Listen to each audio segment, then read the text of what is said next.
ರೈತ ಮಹಿಳೆಯರಿಗೆ, ರೈತ ಹೋರಾಟಗಾರರಿಗೆ.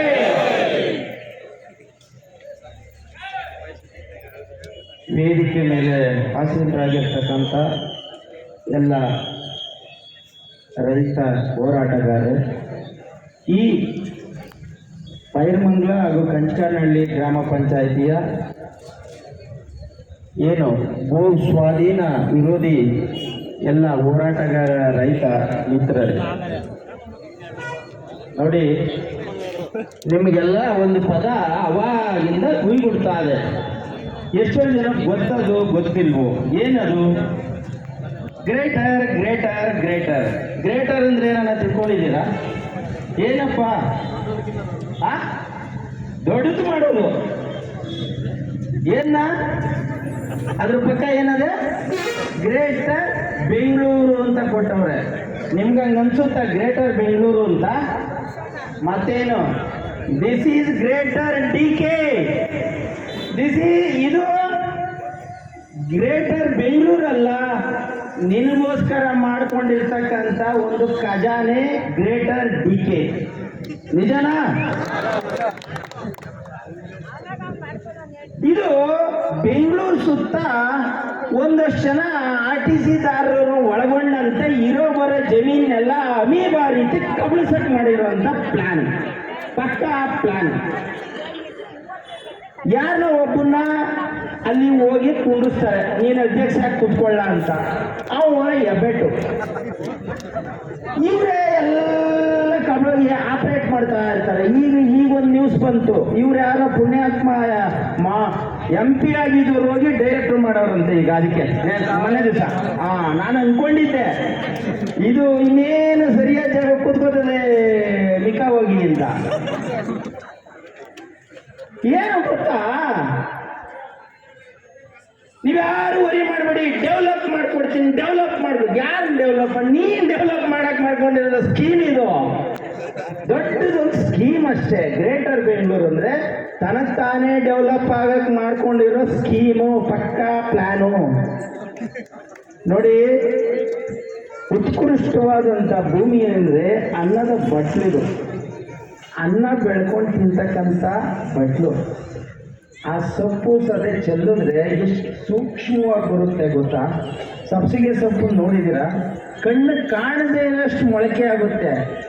ಅದು ನಮ್ಮ ಸ್ನೇಹಿತರು ಯಾರು ಒಂದು ಗರ್ಭಕೋಶದಲ್ಲಿ ಹೇಗೆ ಮಗು ಜನನ ಜನಿಸ್ತದೆ, ಉತ್ಪತ್ತಿ ಆಯ್ತದೆ, ಅದೇ ರೀತಿ ಈ ಭೂತಾಯಿಗೆ ಆ ಶಕ್ತಿ ಇದೆ.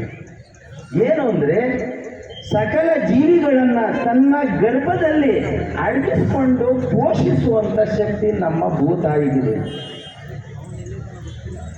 ಆಯ್ತಪ್ಪ, ನೀನ್ ಮನೆ ಕಟ್ಟಕ್ಕೇನು ಫಲವತ್ತಾದ ಫರ್ಟೈಲ್ ಬೇಕಾಗಿತ್ತ? ನಿನಗೆ ಉತ್ಕೃಷ್ಟ ಜಮೀನೇ ಬೇಕಾ? ಯಾವ್ದನ್ನ ಗುಡ್ಡೆ ಮಾಮೂಲಿ ನೀನ್ ಬಂಡೆ ಹೊಡಿಯೋ ಮನುಷ್ಯ ಯಾವ್ದೋ ಗುಡ್ಡೆ ಬೇಡೆ ಹೊಡೆದ್ಬಿಟ್ಟು ಅದಕ್ಕೆ ಕೊಟ್ಟಿದ್ರೆ ಆಗೋದು. ಚೆನ್ನಾಗಿ ಮಾಡಿ. ರಾಜರಾಜೇಶ್ವರಿ ಬೆಟ್ಟ ಹೊಡೆದಾಕ್ಲಿಲ್ವೇ? ಬಂಗಾರಪ್ಪನ ಗುಡ್ಡನದು. ಆ ಥರ ಯಾವ್ದನ್ನ ಬರ್ಡ್ ಜಮೀನು ತಗೊಂಡು ಅಲ್ಲಿ ಡೆವಲಪ್ ಮಾಡಿದ್ರೆ ನಮ್ದು ಏನು ಆಕ್ಷೇಪಣೆ ಇಲ್ಲ. ನಿಜನ ಸ್ನೇಹಿತರ? ನೀನು ಹೋಗ್ಬಿಟ್ಟು ಇಲ್ಲಿ ಎಡಗೈಲಿ ಒಂದು ಕಟಿ ನೆಟ್ರೆ ಜೊತೆನೇ ಇರ್ತದೆ. ನಾನು ಆಗ 25 ವರ್ಷದಿಂದನೂ ಇಲ್ಲಿ ಬರ್ತದೆ. ಈ ಮಾಧವಯ್ಯ ಅಂತ ಮೇಯಿಸಿದ್ರು ಇಲ್ಲಿ ಒಬ್ಬ 25 ವರ್ಷದಲ್ಲಿ ನಮ್ಮ ನೆಂಟನೇನೆ ಡಪ್ಪು ಮೇಯಿಸ್ತು. ಆಯಪ್ಪ ಇಲ್ಲಿ ನೋಡಕ್ ಗೊತ್ತಿದ್ರು. ಇಲ್ಲಿಗೆಲ್ಲ ನಾವು ಕಡಿ ನೆಟ್ಬಿಟ್ರೆ ಅದು ಕುಯ್ಕೊಳ್ಳೋದು ಅಷ್ಟೇ ಬಾಕಿ, ಕಡಿ ನೆಡೋದೇ ತರ. ಅಂದ್ರೆ ನಿಮಗೇನು ಕೊಳಚೆ ಅನಿಸ್ತದೆ, ಅವ್ರಿಗೆ ರೈತರು ಕೊಳಚೆ ಅಲ್ಲ ಅದು. ಯಾಕಂದ್ರೆ ಕೊಳಚಿನಲ್ಲಿ ಗಿಡಗಳು ಬೆಳೆಯೋದು. ಆಯಿತು, ಅನಿವಾರ್ಯನ ಅಕ್ವೈರ್ ಮಾಡಬೇಕಾ? ಏನು ಹೇಳುತ್ತೆ ಕಾನೂನು? You should arrange alternative land ಅಂತ. ಅಂದ್ರೆ ನನಗೆ ಕಾಸು ಬೇಡ, ನಿನ್ನ ಕುಡ್ಗಾಸು ಬೇಡ ಕಳ್ಳ ಅಂದ್ರೆ ಅವನಿಗೆ ಬೇರೆ ಜಮೀನನ್ನ ನಾನು ಉತ್ಕೊಂಡೇ ಜೀವನ ಮಾಡೋನು, ನಾನು ಭೂಮಿನ ಗ್ರಹಗಣಿಸಿ ಉತ್ತಿ ಬಿತ್ತಿ ತಿನ್ನೋ ನಾನು ಅಂದ್ರೆ ಅಂತ ರೈತನಿಗೆ ಆಲ್ಟರ್ನೇಟಿವ್ ಲ್ಯಾಂಡ್ನ ಅರೇಂಜ್ ಮಾಡಬೇಕು. ಬೇರೆ ಪರ್ಯಾಯವಾಗಿ ಮಾಡಿದ್ದೇನಪ್ಪ? ನಿಮ್ಮ ನೋಟಿಸಲ್ಲಿ ಕೊಟ್ಟಿದ್ದಾರೆ ಆ ಥರ. ಯಾಕೆ ಮಾಡ್ತಾ ಇದ್ಯಾ? ಅಲ್ಲ 2700 ಎಕರೆನೋ 800 ಎಕರೆ ನೀವು ಯಾರು ಅರ್ಜಿ ಹಾಕಿರ್ಲಿಲ್ವಾ? 51 ಹಾಕಿಲ್ವಾ? 51 ಹಾಕಿಲ್ವಾ? 52 ಹಾಕಿಲ್ವಾ? 58 ಹಾಕಿದ್ದೀರಾ? ಅಲ್ಲ ಕಣಯ್ಯ, ನೀನು ನಗರಸಭೆನೋ ಪುರಸಭೆನೋ ಮಾಡೋಕ್ ಮೊದಲು ಆ ಅರ್ಜಿಗಳೆಲ್ಲ ಇತ್ಯರ್ಥ ಮಾಡ್ಬೇಕಾನೆ.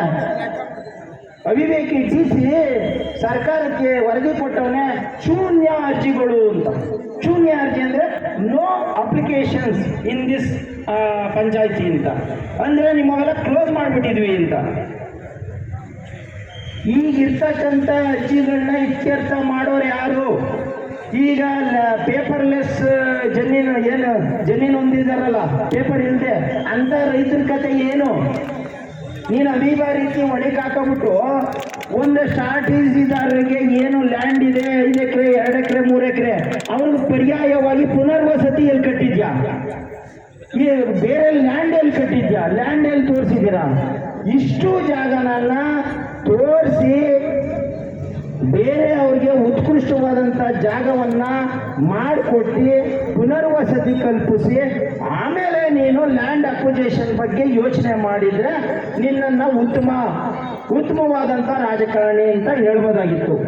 ಅದೇನೋ ಮಾಡಿದೆ, ಏಕಾಏಕಿ ನೋಟಿಸ್ ಕೊಟ್ಬಿಟ್ಟು ಲ್ಯಾಂಡ್ ಹೊಡ್ಕೊಳ್ಳೋಕ್ಕೆ ನಿಮ್ಮ ಅಪ್ಪನ ಮನೆ ಸ್ವತ್ತ ಇದು ನಿಂದ ಅದೆಲ್ಲ ಕೊಡು, ನಿಂದೆ ಅದಲ್ಲಪ್ಪ, ಅದು ಆಗಲ್ವೇ? ಒಂದು ದೊಡ್ಡ ಲೇಔಟ್ ಆಯ್ತದೆ, ಗ್ರೇಟರ್ ಬೆಂಗಳೂರೇನು ಗ್ರೇಟರ್ ಇಂಡಿಯಾನೇ ಮಾಡ್ಬೋದು ಅದರಲ್ಲಿ. ಅದು ಬಿಟ್ಬಿಟ್ಟು ಬಡ ರೈತರದ ಜಮೀನನ್ನ ತನ್ನ ಕಬ್ಜಕ್ಕೆ ತಗೊಂಡು ನಿನ್ನ ಹತ್ರ ನಿಂಜೋಗು ಮಾಡಿಕೊಂಡು ಅದನ್ನ ಸೇಲ್ ಮಾಡುವಂಥದ್ದು. ನಿಮಗೆ ಡೆವಲಪ್ ಮಾಡಿ ನಿಮಗೆ ಕೊಟ್ರೆ ನೀವು ಅರ್ಧ ಬೇಕಾದ